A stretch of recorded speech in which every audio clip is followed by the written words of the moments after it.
You think the universe has a beginning. You picture a clean timeline, a starting gun, a moment where everything begins, and then time flows forward from there. You imagine galaxies as younger than the universe itself.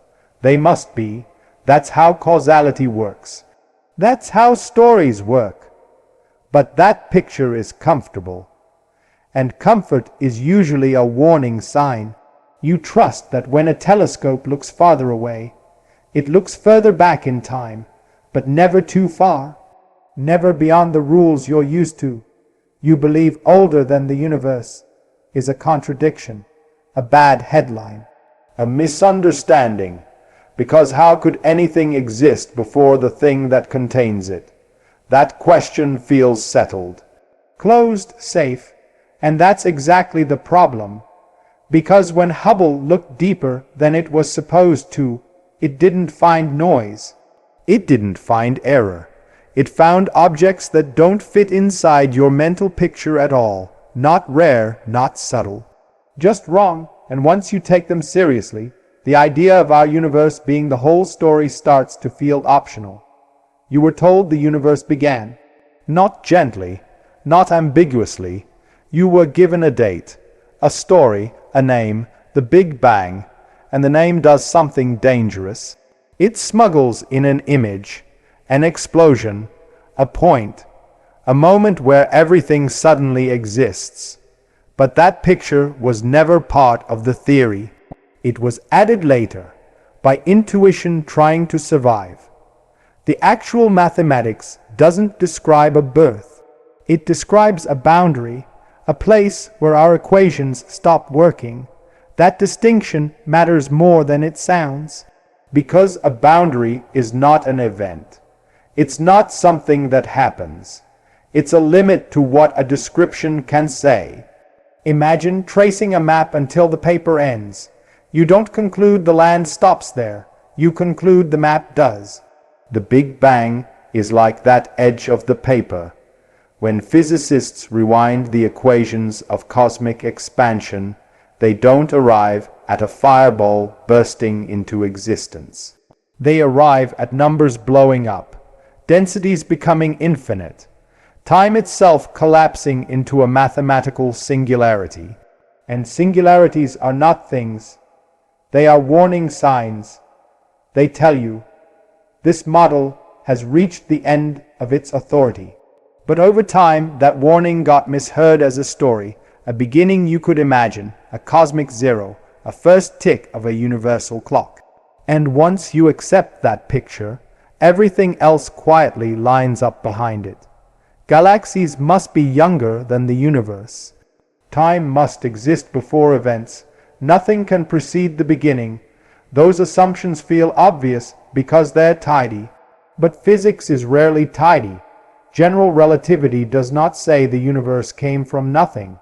It says that, under certain assumptions, space-time cannot be extended past a certain point. That's a very different claim. It doesn't forbid a before. It refuses to define one. And refusing to define something is not the same as denying it exists. This is where discomfort starts. Because if the Big Bang is not a moment in time, then time is not something the universe sits inside. It is something the universe does, and that means the question, what came before, is not naive, it's just misaimed. Like asking, what's north of the North Pole? The problem isn't that the question is silly. The problem is that the coordinate system breaks. Once you see that, the beginning stops feeling solid. It becomes provisional, context-dependent, a feature of our description, not necessarily of reality itself. And if the beginning isn't as clean as you were told, then the age of the universe isn't either. You think distance is honest. You imagine space as a simple gap, and light as a faithful messenger. The farther it travels, the older the story it carries. So when astronomers say they are looking back in time, it feels literal, almost mechanical. Farther away means earlier. Earlier means closer to the beginning. That chain feels solid. It isn't, because telescopes don't see time. They see light, and light does not come with timestamps attached. What we call looking back is an interpretation layered on top of measurement. Light leaves a galaxy. It travels through expanding space. It gets stretched, dimmed, distorted. It arrives here, carrying only frequency, intensity, and direction. Everything else, distance, age, history, is inferred, and those inferences lean heavily on a model that assumes how fast the universe expands, how that expansion has changed, how matter and energy behaved billions of years ago. Change those assumptions even slightly, and the same light tells a different story. This is where the mental picture breaks. You imagine a ruler laid across the universe, a clean relationship between how far and how old. But the universe doesn't give you a ruler. It gives you a fog of redshift. Redshift is not a clock. It's a stretch. Light waves get pulled longer as space itself expands. That stretching correlates with distance, but only through theory, and theory is not observation. So when astronomers assign an age to a galaxy, they are not reading it directly. They are solving a puzzle backwards. What kind of stars are there? How heavy are the elements? How fast is it forming new stars? What does its light spectrum imply about its history? Each answer leans on assumptions about stellar evolution, about nuclear physics, about cosmic timelines. Most of the time, this works remarkably well, until it doesn't. Until the light says one thing, and the timeline says another. Until you find galaxies that look too mature, too structured, too chemically evolved. Galaxies that, according to the story you were given, should not have had time to exist at all. This is not because telescopes are dumb. It's because looking back was never as simple as you thought. We don't observe the early universe directly.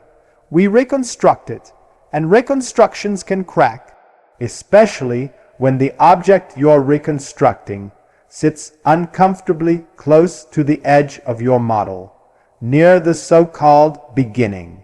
There, small uncertainties explode. There, distance blurs into theory.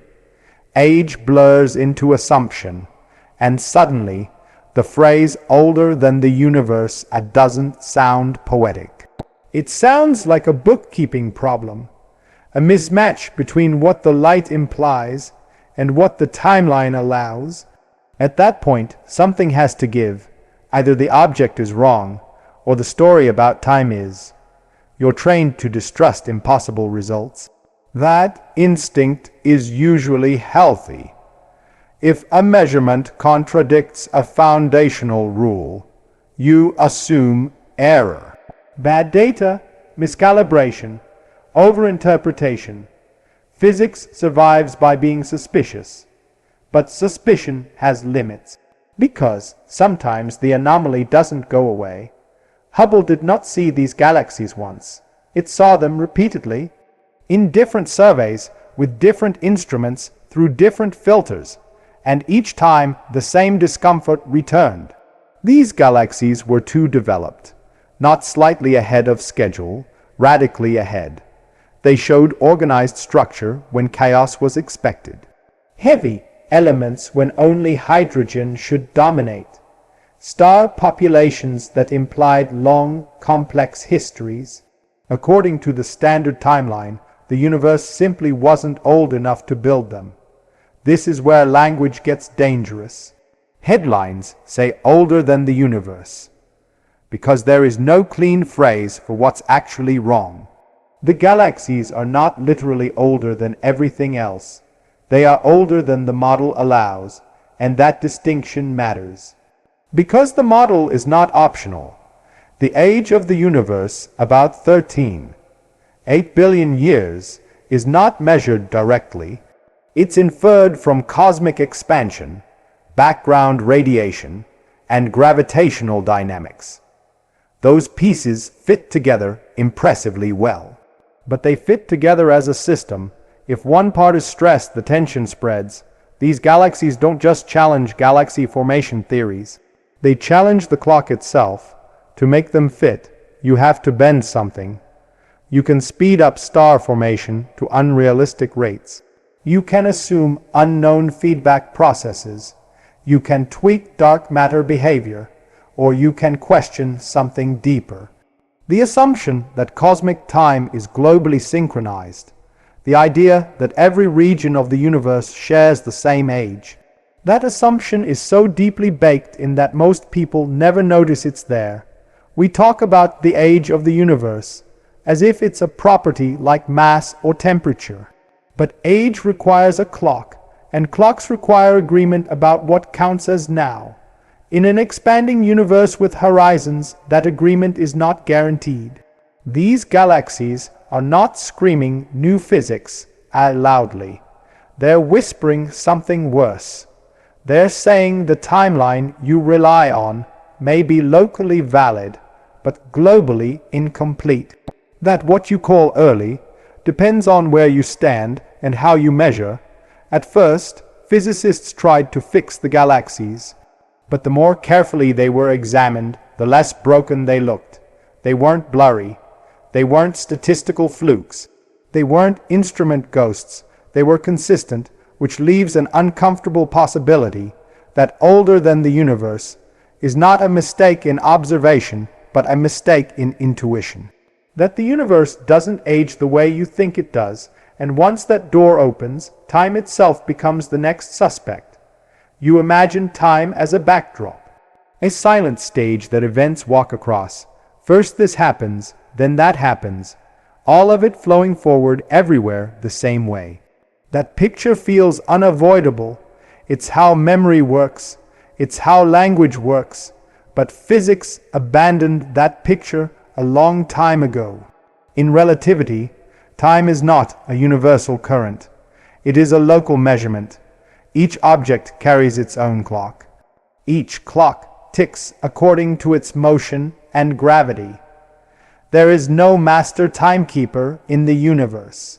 This is not philosophy. It's experimentally confirmed. Two clocks moved differently will disagree forever about how much time passed. Not temporarily, not approximately, fundamentally. Now stretch that idea to cosmic scales. In an expanding universe, regions move away from each other faster than signals can travel.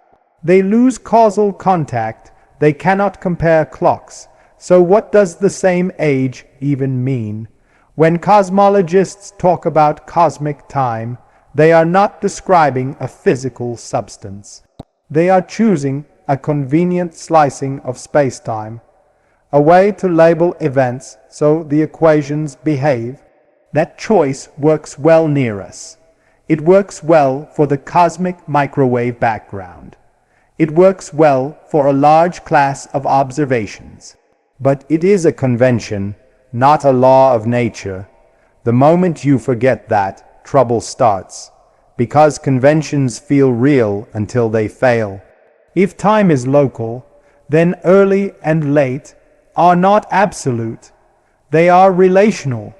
A galaxy can have a long internal history, many generations of stars, without violating any physical law, even if our timeline says it shouldn't.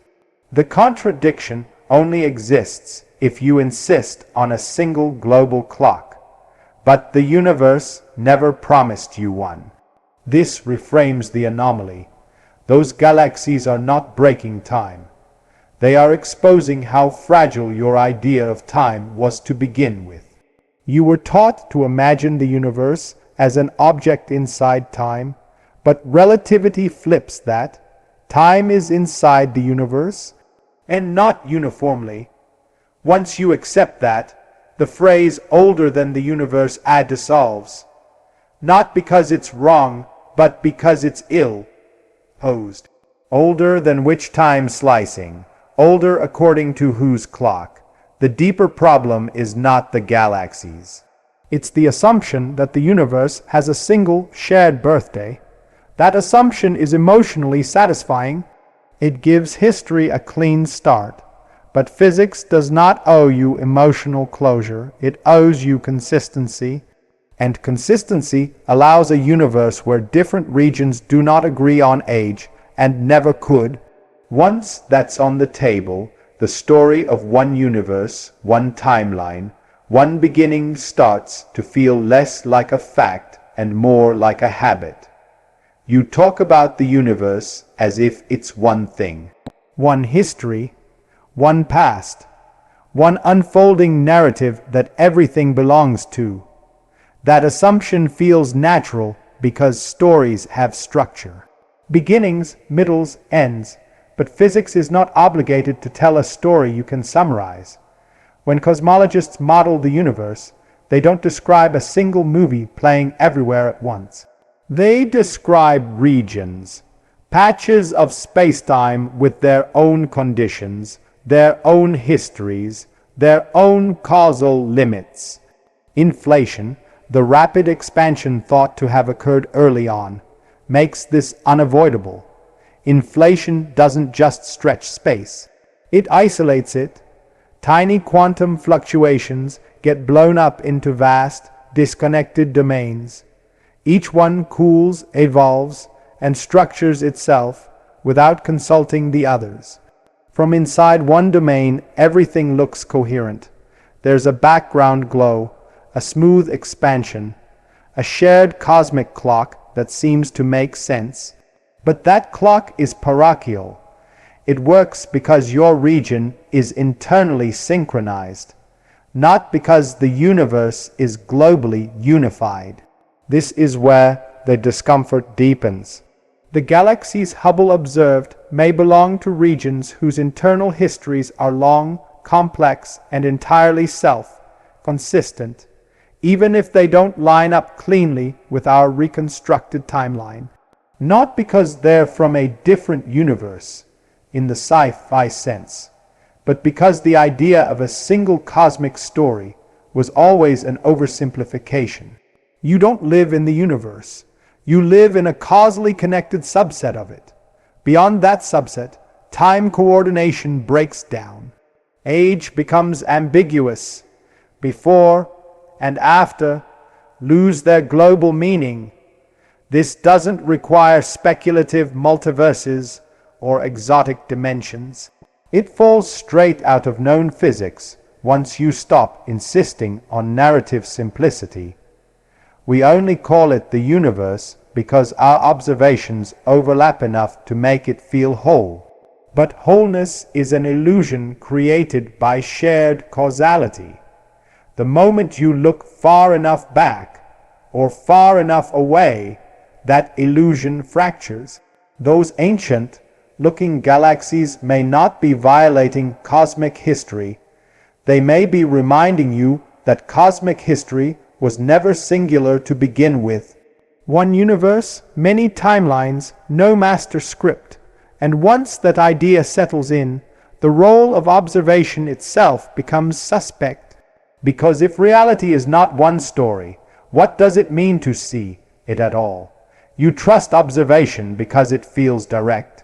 Light hits a detector, a signal appears, reality reports itself, but that trust quietly assumes something crucial, that the thing being observed and the observer share a common present. On cosmic scales, that assumption fails. When Hubble detects light from a distant galaxy, it is not seeing an object as it is.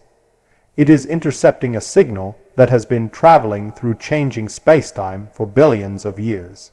During that journey, the universe expands, structures form, horizons shift. The galaxy you reconstruct from that light may no longer exist in any meaningful sense. Not destroyed, just causally inaccessible. You cannot send a signal back. You cannot compare notes. You cannot verify simultaneity. Observation becomes archaeology, but cosmic archaeology has no ground truth layer. There is no present-day artifact to check against. Only models stacked on assumptions, stacked on other observations. This is where reality stops being local. The farther you look, the less your observations describe a shared world, and the more they describe a boundary interaction between regions that no longer belong to the same causal structure. In that context, the idea of a single, objective cosmic age becomes fragile. You are not measuring how old the universe is. You are measuring how your region's clock relates to signals emitted under conditions that no longer exist. Those galaxies that seem too old are not sending a message meant for you. They are leaking information across a horizon that did not care about your future interpretations. So when the data doesn't fit, it's tempting to say something is wrong with the observation. But observation here is not a window. It's a projection, a compressed shadow of a process that unfolded elsewhere, under different clock rules, different causal constraints. Once you accept that, the shock softens, but the unease grows. Because it means the universe you talk about is partly constructed, not invented, not fictional, but stitched together from signals that were never meant to agree. Your cosmic story works because most of the time the stitching holds. And when it doesn't, the seams show. Those seams are not failures. They're the places where your intuition about reality runs out before reality does. And beyond those seams, the universe does not promise coherence. It promises only consistency within limits. The final question is not how old the universe is. It's why you ever thought that question had a single answer. You keep looking for an edge, a first moment, a clean origin, a place where the story stops rewinding and starts making sense. That desire is not scientific. It's psychological. Edges feel safe. They tell you the problem is bounded, but the universe has never shown you an edge. Only horizons, and horizons are not endings. They are limits of access. The Big Bang, as you learned it, was supposed to be the ultimate edge, a final wall beyond which nothing exists. But what physics actually gives you is something quieter, a region where your descriptions fail, not necessarily where reality does.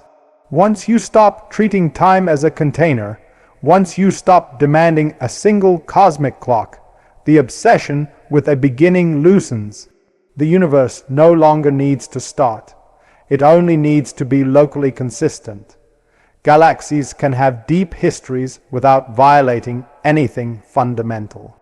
Regions can evolve without sharing a birthday. Before and after can exist without applying everywhere at once. This does not give you a new picture to replace the old one. It removes the frame entirely, and that absence is unsettling. Because without an edge, there is no privileged moment, no cosmic zero, no point you can stand on and say, this is where it all comes from. The universe stops being a story you are watching and becomes a structure you are inside. You don't observe it from the outside. You participate in one slice of it. And when telescopes show you things that seem impossible, they are not revealing errors. They are revealing the cost of insisting on simplicity in a reality that does not require it. The universe may not be older or younger than you think. It may simply be indifferent to the way you prefer to count.